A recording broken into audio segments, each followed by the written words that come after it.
Tu veux savoir pourquoi donner peut transformer ta vie, pas seulement spirituellement, mais aussi financièrement? Souvent, on pense que donner, c'est perdre quelque chose. Mais dans la logique de Dieu, donner, c'est semer. Et un bon semeur récolte toujours plus qu'il n'a semé. Si tu reprends le Proverbe 11 au verset 25, il est dit: l'âme généreuse sera comblée et celui qui arrose sera lui-même arrosé.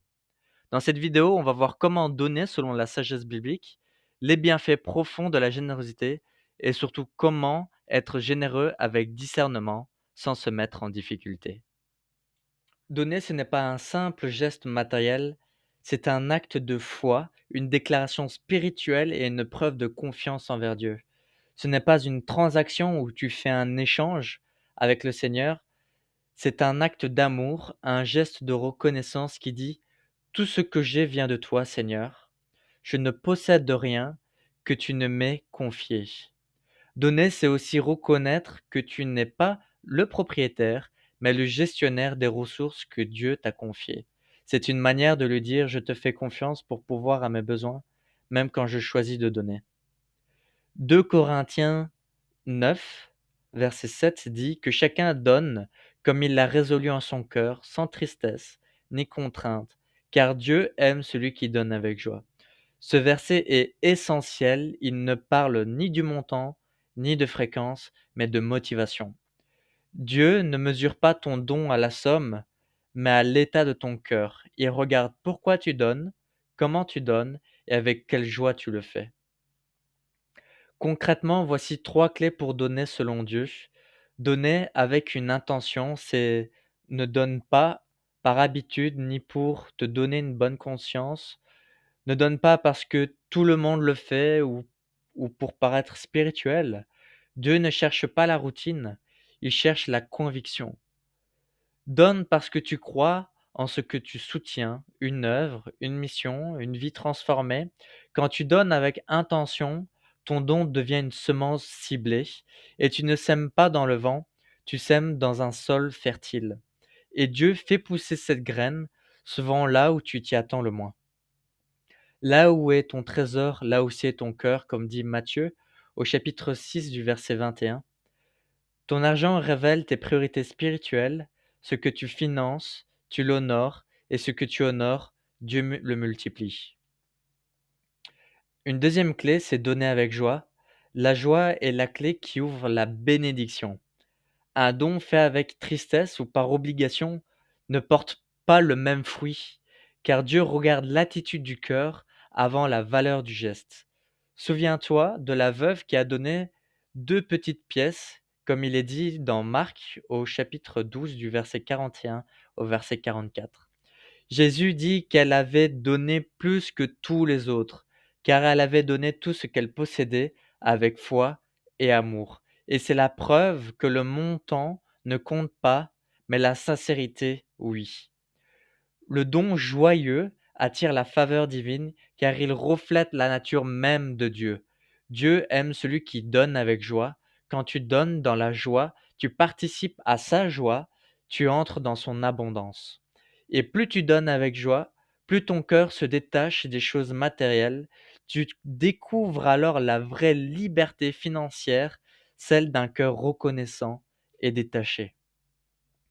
Enfin, la troisième clé, c'est donner avec foi. Donner avec foi, c'est faire un pas dans l'invisible, c'est dire à Dieu: je crois que tu es ma source, même quand mes finances semblent limitées. Chaque don devient une déclaration de dépendance. Tu reconnais que Dieu est ton fournisseur et non ton emploi, ton entreprise ou ton compte en banque. Tu fais un choix de confiance, parfois même de sacrifice, et c'est justement dans ces moments-là que Dieu agit puissamment. Il est dit dans Malachie au chapitre 3 du verset 10: apportez à la maison du trésor toutes les dîmes et mettez-moi de la sorte à l'épreuve, dit l'Éternel des armées, et vous verrez si je n'ouvre pas pour vous les écluses des cieux. Dieu ne demande pas de donner pour le tester, mais pour expérimenter sa fidélité. Quand tu lui fais confiance, il pourvoit, pas toujours comme tu l'imagines, mais toujours au bon moment. Donner avec foi, c'est aussi savoir que tu ne perdras jamais ce que tu as semé dans le royaume. Ce que tu donnes aujourd'hui revient souvent sous forme de paix, de protection, de bénédiction inattendue ou simplement d'une plus grande intimité avec Dieu. La générosité biblique n'est pas une simple vertu morale, c'est une loi spirituelle, une dynamique du royaume de Dieu aussi réelle que la gravité. Ce que tu sèmes, tu le récolteras. Quand tu donnes, tu actives une loi divine de multiplication. Ce n'est pas une théorie, c'est un principe que Dieu lui-même a établi dès la création. Tout commence par une semence, et une semence, quand elle est plantée dans le bon sol, finit toujours par porter du fruit. Si tu reprends Luc, au chapitre 6 du verset 38, il est dit: «Donnez et il vous sera donné, on versera dans votre sein une bonne mesure, serrée, secouée et qui déborde.» Ce verset ne promet pas simplement une bénédiction matérielle, il révèle une réalité spirituelle. Dieu récompense un cœur ouvert et confiant. Mais attention, les bénédictions du don ne se mesurent pas seulement en euros ou en biens matériels, elles se manifestent dans une sphère bien plus profonde et durable. On peut trouver quelques exemples des bienfaits concrets de la générosité. L'une des plus connues, je vais dire, est la paix intérieure profonde. Quand tu donnes, tu libères ton cœur de la peur du manque. Tu affirmes que Dieu est ton pourvoyeur, pas ton compte en banque. Cette confiance produit une paix qu'aucune richesse terrestre ne peut acheter. Tu ne vis plus dans l'inquiétude, mais dans la certitude que ton Père céleste sait exactement ce dont tu as besoin. Donner, c'est déposer le fardeau du contrôle et recevoir la paix du lâcher-prise. Un deuxième des bienfaits qui est encore relativement connu, selon moi, c'est des relations restaurées et bénies. La générosité rapproche les cœurs. Quand tu donnes, que ce soit ton argent, ton temps ou ton écoute, te devient un canal d'amour. Les relations se restaurent, les tensions s'apaisent et tu expérimentes la joie d'aimer comme Dieu aime. Si tu reprends les Actes au chapitre 20 du verset 35, il est dit: il y a plus de bonheur à donner qu'à recevoir. La générosité guérit les blessures relationnelles car elle t'apprend à voir les autres non comme des concurrents, mais comme des frères et sœurs à bénir. Enfin, l'un des derniers points que j'aimerais apporter, c'est des opportunités nouvelles et inattendues. Quand tu es généreux, Dieu ouvre des portes, pas toujours de la manière à laquelle tu t'attends, mais toujours à un bon moment. Un don fait avec foi peut te connecter à des personnes, des idées ou des occasions qui changent ta vie. Ta semence peut être le point de départ d'une moisson d'opportunités.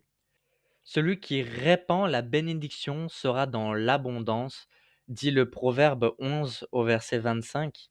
La générosité attire la faveur car elle te positionne dans le flux divin de la provision. Tu deviens un partenaire du royaume et Dieu se plaît à pourvoir à celui qui fait circuler sa bénédiction. Un petit bonus, c'est le quatrième point, une fois renouvelé, dans la provision de Dieu. Chaque fois que tu donnes, tu exerces ta foi et plus tu exerces ta foi, plus elle grandit. Donner, c'est dire à Dieu: «Je choisis de te faire confiance, même quand mes calculs disent le contraire.» Et à chaque fois que tu vois sa fidélité, ta foi s'enracine davantage. Tu comprends que tu ne peux pas battre Dieu en générosité, il donnera toujours plus que toi. Celui qui est fidèle dans les petites choses sera fidèle aussi dans les grandes, dit Luc au chapitre 16 du verset 10. Alors commence petit, mais commence avec foi. Même un geste simple, une offrande modeste peut déclencher une grande bénédiction. Attention, être généreux ne veut pas dire être naïf. Beaucoup confondent le fait de donner beaucoup et le fait de donner bien. Mais la vraie générosité biblique, c'est donner avec discernement et équilibre, en suivant la voie de Dieu plutôt que l'émotion du moment. La parole nous invite à une générosité responsable, guidée et réfléchie. Dieu ne cherche pas des donateurs impulsifs, mais des intendants fidèles. Il est dit dans 1 Corinthiens au chapitre 14, le verset 33, car Dieu n'est pas un Dieu de désordre, mais de paix.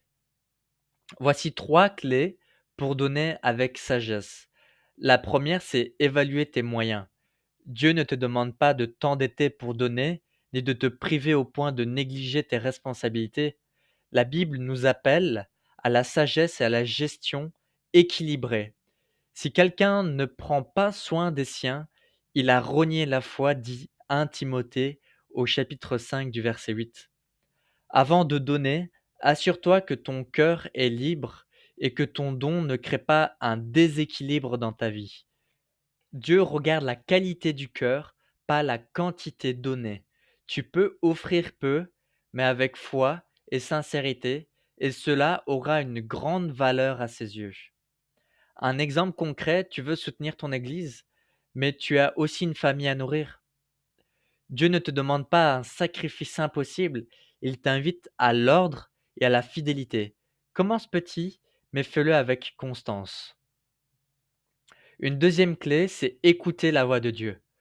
Tout don n'est pas inspiré.